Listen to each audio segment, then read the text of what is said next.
Through the filters of his environmental suit, the mineral-laden atmosphere of the abandoned mining complex seeped in. The asteroid's surface bore countless scars from ancient mining operations, its terrain pockmarked and jagged. Automated processing units jutted from the regolith, their metal shells weathered by centuries of micrometeorite impacts and relentless radiation. A series of quick beeps emerged from Krell's scanner, signaling the artifact's presence. After 3 years of searching, the signal grew stronger with each step.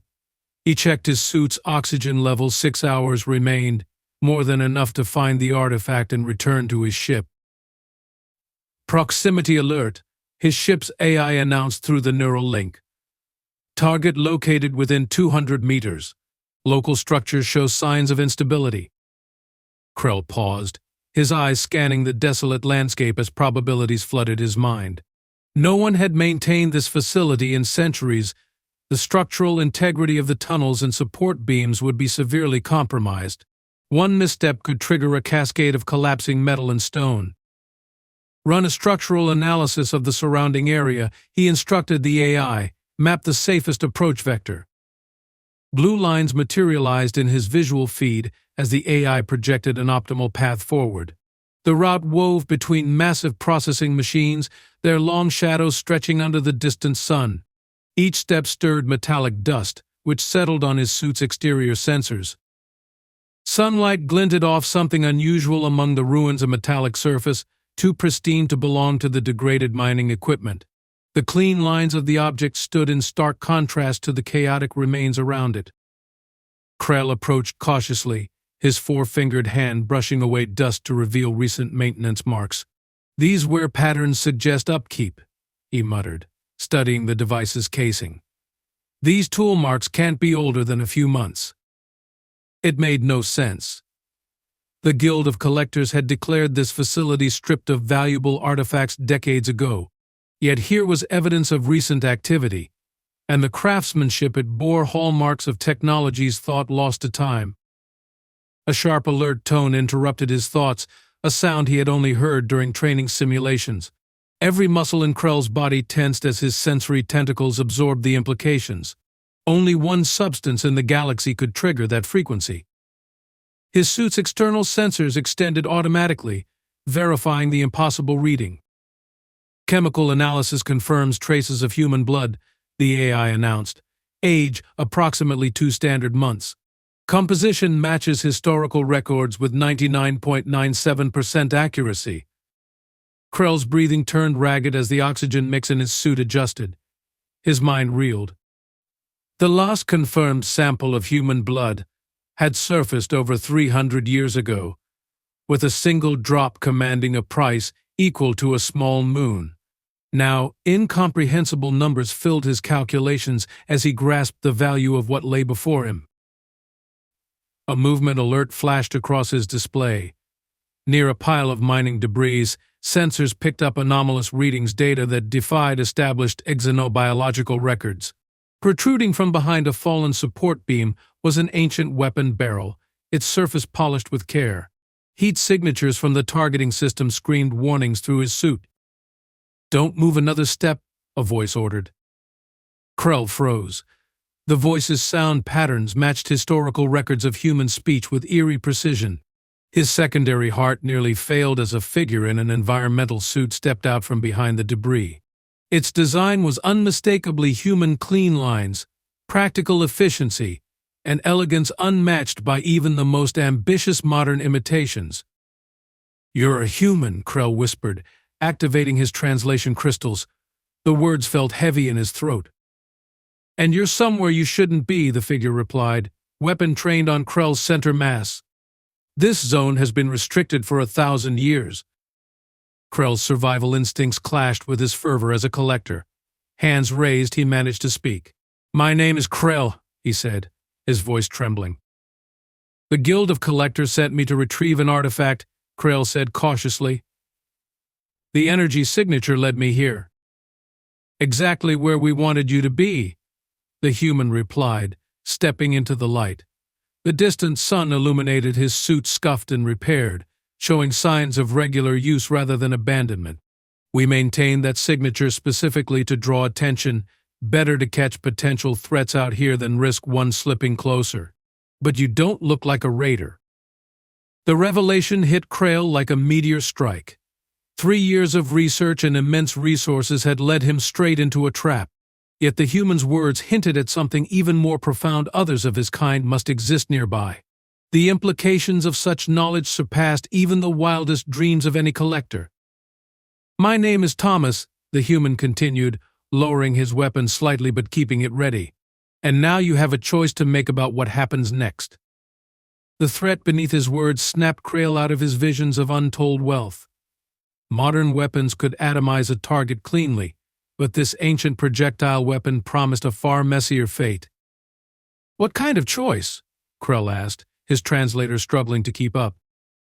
"The kind that determines whether you leave this asteroid with knowledge worth more than most solar systems," Thomas said, stepping closer, "or not at all." Thomas gestured with his weapon. "Follow me, and keep your hands where I can see them." Krail fell into step, matching Thomas's pace as they navigated between towering heaps of abandoned mining equipment. The machines, though weathered by cosmic radiation, showed subtle signs of regular passage. "Your suit's communications are blocked," Thomas said as they walked. "Have been since you landed. Standard protocol." Krail instinctively reached for his neural link, only to find static where his ship's connection should have been. "Your ship isn't going anywhere," Thomas added. "We've locked its systems remotely insurance against unwanted guests." They rounded a massive processing unit, revealing a colossal airlock embedded in the asteroid's surface. Its architecture bore no resemblance to the mining facility. Symbols etched across its metallic surface were unmistakably Earth-made, patterns Krail had only seen in museums. "Stand still," Thomas ordered, placing his palm against a scanner. "Decontamination takes about 30 seconds." The airlock cycled open, releasing a rush of clean air as pressure equalized. Inside, bright lights revealed a chamber of technology centuries ahead of the mining facility's crude design. "You can remove your suit now," Thomas said once the inner door sealed. "Our atmosphere matches standard galactic norms." Krail hesitated before retracting his helmet. The air tasted impossibly pure, devoid of the industrial tang common to space habitats. His sensory tentacles confirmed the absence of toxins or contaminants. Even the environmental processors were far beyond anything in modern use. "How many of you are there?" Krail asked, as his suit folded itself into its storage configuration. "Enough," Thomas replied, securing his weapon on a nearby rack. "You'll meet some of them soon. The Council wants to speak with you." They moved through curved corridors that adhered to human design principles, practical, functional, and free of unnecessary ornamentation. Behind the walls, Krail's acute hearing detected the hum of power systems unlike anything in modern use. "These systems," Krail said, marveling at their complexity, "are they original Earth technology?" "Most of them," Thomas confirmed as another doorway opened before them. "We maintain what we brought with us. Can't exactly order replacement parts." They entered a monitoring station brimming with advanced displays. Screens showed detailed readings of the asteroid facility and surrounding space. The precision and breadth of the data outclassed any sensor network Krail had ever encountered. It felt as if he had stepped through a portal into humanity's golden age. As the monitoring station's door slid open, 3 more humans entered. They wore simple yet distinct garments and bore faces untouched by the genetic modifications common to other species, a pure lineage preserved across centuries. "The Council will see you now," one of them said to Thomas. "This way," Thomas said, leading Krail through another doorway. The Council chamber rose through several levels of the asteroid, its curved walls lined with concentric tiers of seats. At the center, a raised platform held a single chair, clearly designed for visitors. "Please sit," an elderly human said from the nearest tier.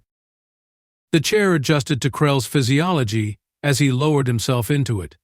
Around him, humans occupied only about a third of the seats.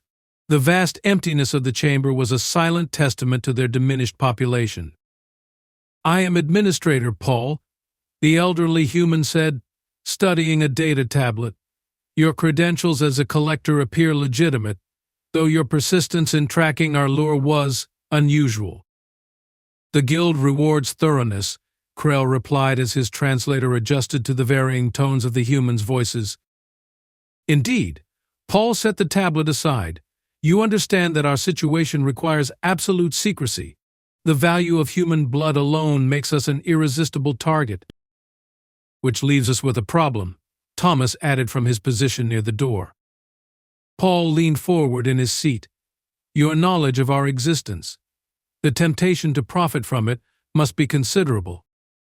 Krell's financial cortex automatically began calculating. The figures quickly exceeded his translator's ability to process the sheer number of zeros. Pushing the numbers aside, he composed himself. I propose an alternative arrangement, Krell said carefully, one that benefits all parties. We don't trade in blood, Thomas interjected sharply, his tone edged with warning. But you must trade in something, Krell countered, turning to address the assembled humans. This facility requires resources, raw materials. My credentials grant me access to supply chains across the galaxy. A ripple of murmurs swept through the chamber. Paul raised his hand, and the room fell silent. You offer to become our supplier? Paul asked, his eyes narrowing. In exchange for access to your historical archives, Krell said, measuring his words, knowledge often holds more value than mere biological samples. The guild would pay unimaginable sums for accurate records of human civilization. Paul's gaze remained sharp, but his expression softened slightly as one hand rose to his chin. And if we refuse? Then I accept whatever security measures you deem necessary. Krell spread his hands in a gesture of surrender. My life's work is preserving history, not destroying it. I would never risk the extinction of a legendary species for mere profit. The chamber fell silent. Humans exchanged glances that seemed laden with unspoken understanding. We will consider your proposal, Paul said after a long pause. Until then, you will remain under observation. Thomas will show you to temporary quarters. As Krell followed Thomas out of the chamber, his acute hearing caught fragments of urgent discussion behind him. The humans must have realized he could offer far more than simple supplies. The real question was what they were willing to offer in return, and what secrets they still guarded. The days in the human habitat passed with an unrelenting precision. From his assigned quarters, Krell observed patterns of life untouched by the relentless march of galactic progress. The community operated on cycles attuned to Earth's ancient rhythms, hours, days, and weeks preserved as living artifacts. Through the transparent panels of his quarters, Krell watched the inhabitants go about their daily tasks, a seamless blend of the archaic and the advanced. Children learned from books, actual printed books made of paper, while adults maintained technology far beyond the comprehension of the wider galaxy. The juxtaposition challenged every assumption historians had made about human civilization. One group passed by his window, carrying baskets filled with hydroponically grown vegetables. His botanical analysis identified them as Earth stock species, long thought extinct. The value of a single viable seed from these strains was staggering, almost as staggering as the value of the humans themselves. His financial cortex strained under the calculations, leaving him with a literal headache. The door to his quarters slid open, interrupting his thoughts. Thomas stood in the entrance. The council requests your presence, he said. Thomas stepped aside, allowing Krell to move through the corridors. There was more activity now than on his first visit. Humans moved through their daily routines with practiced efficiency, their expressions guarded but not hostile. Some carried tools clearly of Earth origin, while others worked with hybrid devices that blended ancient human innovation with modern materials. A pair of technicians passed them, engaged in a deep discussion about power grid maintenance. Their casual mention of technological principles that modern science still considered theoretical triggered a flurry of requests in Krell's scientific cortex. Combined with his already throbbing financial headache, the influx of new data left him feeling almost nauseous. Thankfully, his medicinal gland activated, releasing an anti-nausea hormone that eased his discomfort. Your people maintain impressive discipline, Krell remarked as they walked. Discipline keeps us alive, Thomas replied, his tone steady. Habits preserve security. As they neared the council chamber, Krell noticed the gravity of the situation. The massive doors opened to reveal Administrator Poe, accompanied by a smaller group than before. The reduced numbers suggested a more private meeting, yet the serious expressions of those present spoke of important deliberations. Please sit, Poe instructed when they reached the central platform. Krell settled into the visitor's chair, and the humans above him began to review the data displayed on their tablets. He would have traded entire systems to examine each screen, as the information could revolutionize many fields of modern science. Your credentials are extensive, Poe said, activating a display. The guild holds you in high regard. Your trading history shows both discretion and reliability. I've earned their trust, Krell replied, as his trading history across 17 star systems appeared on the screen. But that makes you dangerous, Thomas added from his position by the door. The better you are at keeping secrets, the more valuable those secrets become, or valuable as an ally. Poe touched another control, and the display shifted. Your supply network could solve several logistics challenges we face, but trust requires demonstration. The screen now displayed a list of materials, common items any collector could acquire through standard channels. At first glance, the mundane nature of the request seemed almost insulting. But Krell's analysis of routines quickly detected a pattern. Each item, while ordinary on its own, could serve multiple purposes when combined in the right ways. A test run, Krell asked, studying the list with growing appreciation for its subtle complexity. Prove you can supply these items without drawing attention, Poe said as the list continued to scroll. Then we'll discuss greater cooperation. Though the items appeared mundane: construction materials, basic electronics, water purification components, Krell could now see the sophisticated applications hidden within. The quantities and specifications suggested uses far beyond their apparent purposes. I can have everything delivered within 2 standard weeks, Krell said after his financial cortex completed its calculations. Through entirely separate supply chains to avoid pattern recognition. To these coordinates. Poe transmitted a set of numbers directly into Krell's neural link. A dead drop facility we maintain, Poe explained. No direct contact. The coordinates lie in an asteroid belt near the Cygnus trade route. A star map appeared between them, showing the location. Our facility monitors all approach vectors. A schematic appeared on the display, showing the dead drop station perfectly camouflaged among the surrounding asteroids. Its power signature was concealed by natural mineral deposits, and decades of cosmic radiation had weathered its outer hull to match the surrounding rocks. Dormant ancient defense systems lay beneath the surface, ready to activate at the first sign of unauthorized contact. Your ship will receive automated docking instructions, Thomas said from his post. Deviation from the specified flight path will trigger defensive measures. The implied threat required no further explanation. Krell examined the approach vectors with professional interest. The route navigated through gravitational fields designed to mask his passage. Each waypoint utilized natural phenomena, stellar debris fields, magnetic anomalies to scramble tracking systems and hide ship emissions. An elegant solution, Krell said as the display highlighted key navigational markers. We've had centuries to perfect our methods, Poe replied, touching another control. The first delivery will proceed in 3 phases, Poe continued. Success will determine our future relationship. The screen displayed a series of complex dead drops and transfers. Each stage further obscured the material's final destination with random delays and decoy shipments to thwart pattern analysis. Supply manifests would list mundane cargo bound for unremarkable colonies. A fair test, Krell acknowledged as his logistics cortex mapped the sequence. Though my services could extend beyond simple supply runs. You mean information brokering? Thomas interjected sharply. The Guild's archives contain gaps in human historical records, Krell replied, turning to Poe. Gaps your people could fill. The exchange of knowledge benefits everyone. Think of the technological advances alone. Knowledge becomes a weapon in the wrong hands, Poe said, setting his tablet down.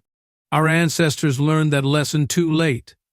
The fall of Earth proved it true. Every piece of human innovation became a tool for destruction. And yet you preserve that knowledge, Krell said, gesturing to the marvels around him. Imagine what humanity could contribute to galactic civilization, the medical applications of your biological science, the engineering principles in your power systems, the philosophical insights from your libraries. We already know, Thomas said, stepping forward. That's why we stay hidden. Every advancement has a price. Some costs are too high. The galaxy remembers Earth's fall, but not why it fell. They still hunt our traces. The Council will determine the extent of any information exchange, Poe said firmly. For now, focus on the supply contract. Prove yourself with simple tasks before asking for greater trust. Each step builds upon the last. A soft alert tone echoed through the chamber. One of Poe's displays flashed with urgent data. New energy signatures detected at the system's edge. Ancient defense satellites tracked the incoming vessel's trajectory. Another collection vessel has entered the system, Thomas reported, checking his readouts. It's following your original flight path. They've already passed the outer sensor perimeter. Their scan patterns match Guild protocols. The Guild often sends multiple agents, Krell admitted, accessing his neural link. Standard procedure for high-value acquisitions. The energy signature would have drawn significant attention. My departure likely triggered automated notifications. Can they track you here? Poe demanded. No, Krell replied after a moment, reviewing his ship's status. But they'll detect the artifact's energy signature. The lure will draw them to the mining facility just as it did me. My ship's tracers will lead them straight to it, and when they find me missing, they'll investigate further. Then we'll handle them like any other intruders, Thomas said, retrieving his weapon. Wait, Krell rose from his chair. I know nearly every collector in the Guild. Let me contact them. A warning from a senior Guild member will carry more weight than a defensive response. The Guild respects territory claims between members. One message could prevent unnecessary complications. The humans exchanged glances, unspoken communication passing between them. Their expressions betrayed ingrained caution, the weight of generations of secrecy balanced against practical necessity. Your neural link remains blocked, Poe said after a pause. You'll send the message from a secure terminal under supervision. One mistake, one wrong word, and Thomas will terminate the transmission immediately. The secure communications room sat deep within the asteroid. Banks of ancient Earth computers lined the walls, their displays showing real-time analysis of every transmission in the system. Quantum processors far beyond modern understanding sifted through astronomical amounts of data, searching for any hint of discovery or intrusion. The technology in this room alone could revolutionize the Zen fields of computer science. Your colleague's ship maintains its approach vector, Thomas said, checking the sensor feed. No deviation from standard Guild search patterns. Their scan frequencies match your own from 3 days ago. Maxley follows procedures to the letter, Krell replied as the communication system powered up. A direct warning will suffice. The ancient terminal accepted his access codes with a speed that shamed modern systems. Text scrolled across the screen in Guild standard format, each character undergoing multiple layers of encryption. The message adhered to established protocols, a simple claim of salvage rights, backed by Krell's Guild authority. The standardized format would trigger automatic recognition in any Guild vessel's communications system. Sending now, Krell said. Krell transmitted the message, a straightforward territorial claim. Under standard Guild protocols, Maxley would be compelled to acknowledge it and withdraw. No Guild member dared violate another's claim without explicit Council approval. The penalties for such an infraction were career-ending. Suddenly, the screen erupted with emergency alerts. Every sensor in the room activated simultaneously, flooding the air with warning tones. The displays came alive with unprecedented data streams, while the very atmosphere seemed to hum with a tangible energy. Energy spike from the mining complex, Thomas snapped, bringing tactical displays online. The artifact's signature just increased by orders of magnitude. These readings surpass anything in our defensive projections. The power curve suggests geometric progression. Impossible, Krell said. His eyes locked on the cascading data. The lure has never exhibited energy levels anywhere near this. No known technology could mask signatures of this scale. Even theoretical models suggest such power would be detectable across light years. It's not the lure, Poe's voice interrupted through the intercom, laden with urgency. Report to the council chamber immediately. The situation has escalated beyond standard containment protocols. Full defensive measures are now active.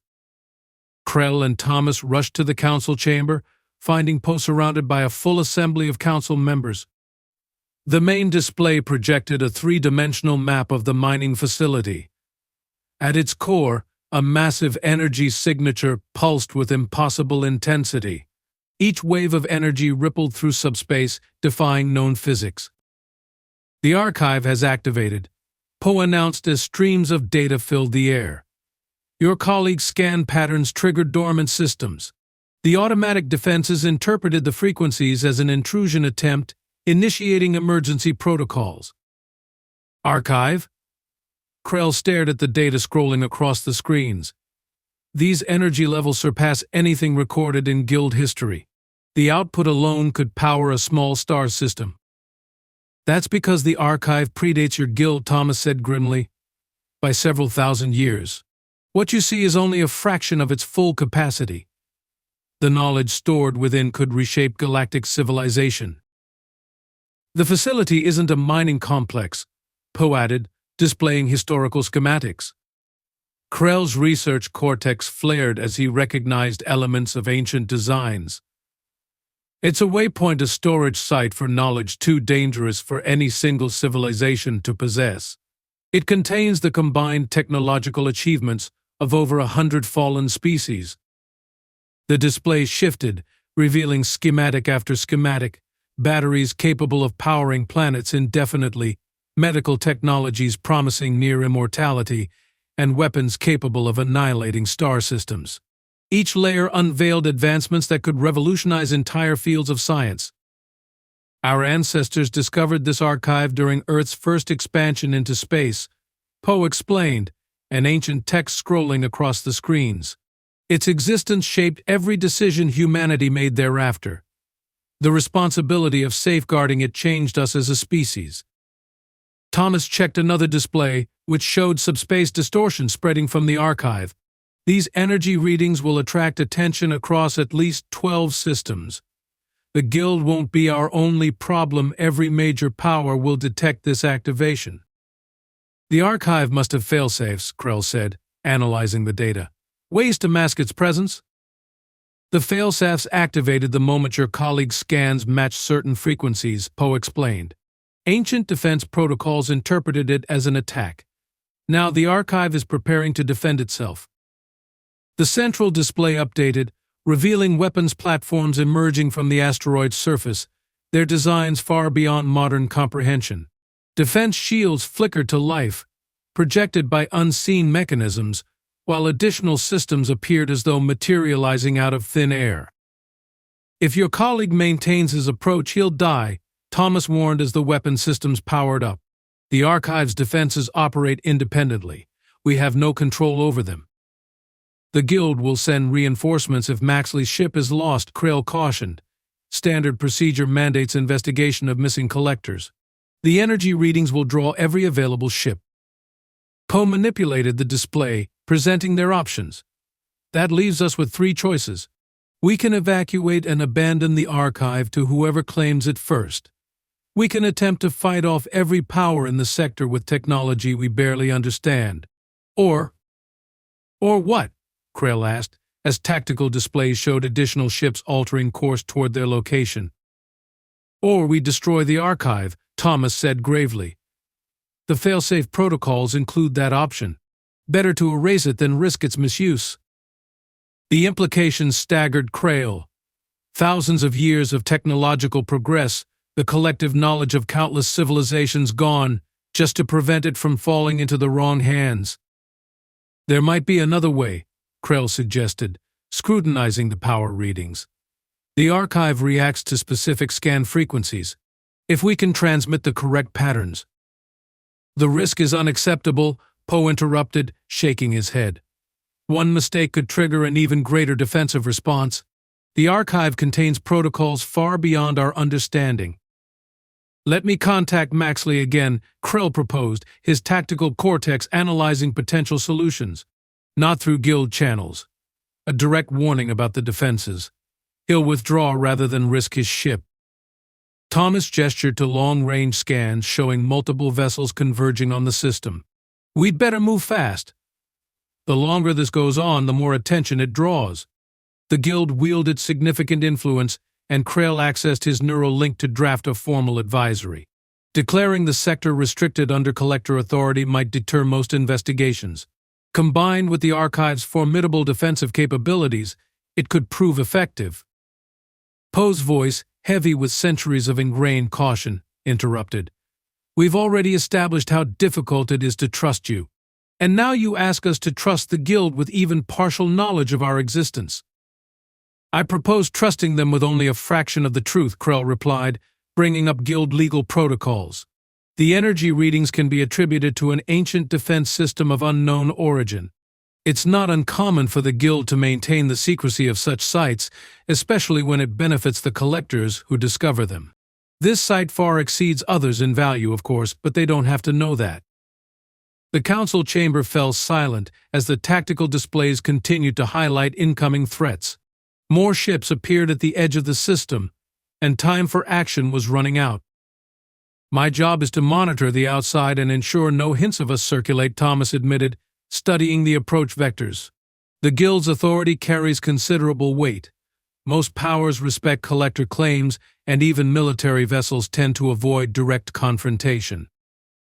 And those who don't respect guild authority?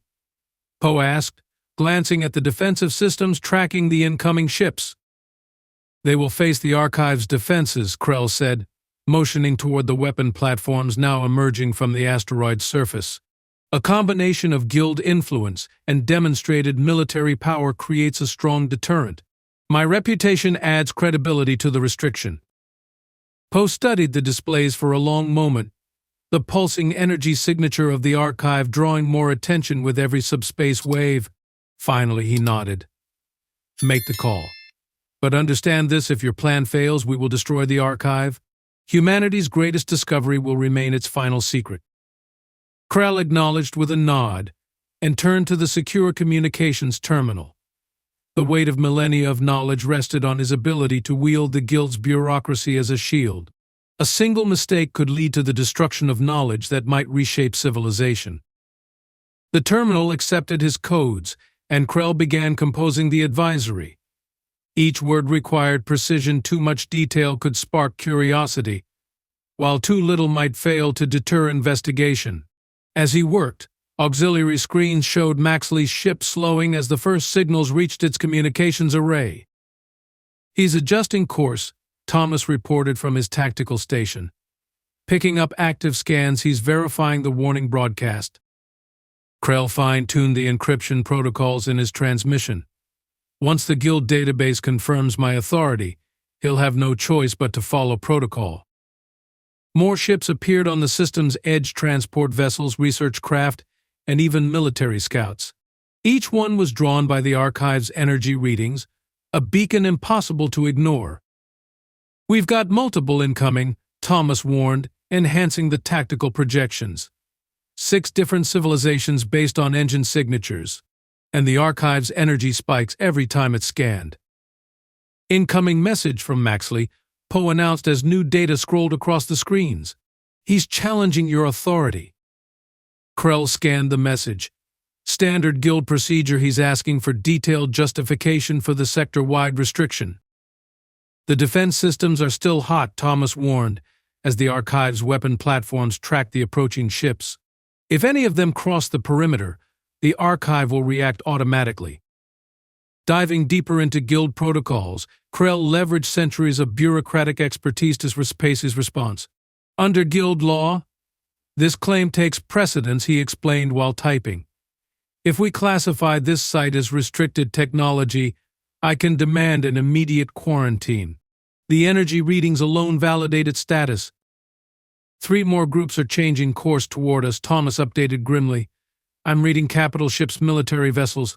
They've picked up the power signature.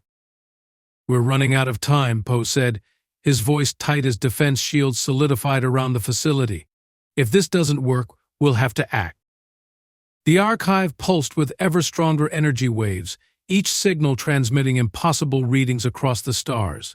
What could have been the greatest discovery in history now threatened to trigger its own destruction. Message sent, Krell said, transmitting the enhanced advisory. Now we wait for official acknowledgement. We may not have time, Thomas cut in, his voice sharp. Those military vessels aren't stopping, they're powering up weapons. The archive sees them as hostile, Poe added as new energy signatures emerged from the asteroid. Ancient weapon platforms rose from its surface, technologies lost to time now reactivated, ready to defend knowledge deemed too dangerous to share. The archive itself pulsed with an unmistakable sense of lethal intent. At least Maxley's pulling back, Krell noted as familiar engine signatures appeared on the tactical displays. That should validate our claim and strengthen the Guild's protocols. Not fast enough, Thomas countered, his eyes fixed on the incoming military ships. And the others aren't stopping. Thomas monitored the tactical screens as they tracked multiple targets. We have 3 minutes before they're in firing range, he said. Maybe they need a demonstration of what they're dealing with. Poe nodded, enhancing power to the archive's defensive grid. Words aren't enough anymore. Ancient weapon systems activated, their energy signatures exceeding anything in modern military databases. The approaching ships faced power so far beyond their comprehension it was akin to a vessel, without gravimetric detection, stumbling into a black hole. They could observe the emitted light, but by the time they reached the event horizon, it would already be too late. I'm sending one last warning, Krell announced, transmitting the final notification required under Guild law. They're now in violation of multiple treaties. This is the Guild's authority at work. Weapons fire erupted from the lead military vessel, energy beams designed to fracture planetary crusts striking the archive's defensive screens. The shields absorbed the attack effortlessly. We can't stop it now, Poe said as the automated defense systems engaged, targeting the aggressors. The archive views this as an act of war. Whatever happens next is out of our hands. The asteroid's surface lit up with a surge of energy as ancient weapons lashed out. Beams of impossible power warped the fabric of reality itself, carving through the attacking vessels with ease. Shields designed to withstand modern weaponry failed entirely, offering no resistance. Direct hits on 3 vessels, Thomas reported as damaged data flooded the displays. The archive's weapons tore through them like they didn't exist. The surviving ships scattered in panic. Their sensors had never encountered such devastating power, and their defenses proved futile against forgotten principles of physics. More ships are inbound from the outer system, Poe said, studying long-range scans. This battle will draw attention. Every major power will want this technology. Then we end this now, Krell said, accessing the Guild's emergency broadcast frequencies, before this spirals out of control. The archive's defenses targeted additional vessels, each attack a display of power that could reshape the balance of galactic civilization. Its ancient technologies were prepared to destroy any who sought to steal its secrets. Broadcasting on all frequencies, Krell announced, activating the transmission. This is Senior Collector Krell. By the authority of Guild Protocol 7, I declare this sector restricted under Collector sovereignty. The defense systems you witness enforce this restriction. Any vessel remaining in the sector after this warning will be classified as hostile and destroyed. 2 groups have altered course, Thomas reported, tracking the changing engine signatures. But the others are still approaching. They've seen too much to retreat now. Then they die, Poe said grimly as additional weapon platforms emerged from the asteroid's surface. The archive will not allow itself to be claimed. Energy beams erupted once more, obliterating ships with terrifying precision. Tactical displays showed vessels vanishing from existence, reduced to scattered atoms. The demonstration of overwhelming power sent more ships fleeing toward jump points. Additional guild vills entering the system, Thomas said, highlighting new contacts. They're broadcasting authentication codes, responding to the restriction alert. Good. Krail adjusted his transmission. Their presence validates my authority. Standard procedure requires them to support enforcement of restricted zones. As the last hostile ships either retreated or were annihilated, the Archive's defenses powered down but remained fully ready for action. Centuries of accumulated knowledge were now secured behind the very weapons that knowledge had created. The immediate crisis has passed, Poe said, studying the aftermath, but this changes everything. The Archive's existence can no longer remain completely hidden. Not hidden, Krail corrected, finalizing the guild documentation. Protected. The guild's authority, combined with these demonstrated defenses, creates an effective deterrent. My reputation lends further weight to the restriction. And when they realize humans still exist, Thomas asked from his station. The guild's authority won't stop every power in the galaxy. They'll find no proof, Krail assured him, synchronizing the guild protocols. Official records will show only an ancient, automated facility of unknown origin. The Collector's oath of secrecy safeguards all restricted discoveries. My guild peers will support the deception to preserve our authority. Your loyalty to the guild appears flexible, Poe observed as the defense systems returned to standby. The guild exists to preserve knowledge, Krail replied. This archive represents the greatest discovery in human history. The guild's methods protect it better than total secrecy ever could. Tactical displays showed the last remnants of hostile forces fleeing to faster-than-light travel. Guild vessels established patrol patterns along the sector's edges, and the Archive's energy readings returned to dormant levels. We still need supplies, Thomas noted after a moment. Our logistical situation hasn't changed. You now have an official supplier, Krail said, accessing trading protocols. The guild's presence justifies regular shipments to a restricted facility. My authority conceals the true purpose. A reasonable arrangement, Poe said, eyeing the aftermath, assuming you maintain your discretion. Knowledge must be preserved, Krail said, watching guild ships secure the sector's borders, but some secrets carry too high a price to share. As the Archive's defenses faded into their hidden compartments, humanity's greatest secret was now safeguarded by human caution, guild authority, and the most advanced technologies of long-forgotten galactic civilizations. Its secrets would remain sealed until the galaxy was wise enough to wield them for progress, not destruction. Until then, the Archive would sleep, a silent guardian of power that could either shape civilization's future or destroy it entirely. If you enjoyed this story, don't forget to like, share, and subscribe to Sci-Fi Horizon Stories for more thrilling tales of science fiction and adventure. Stay curious, stay inspired, and always reach for the stars.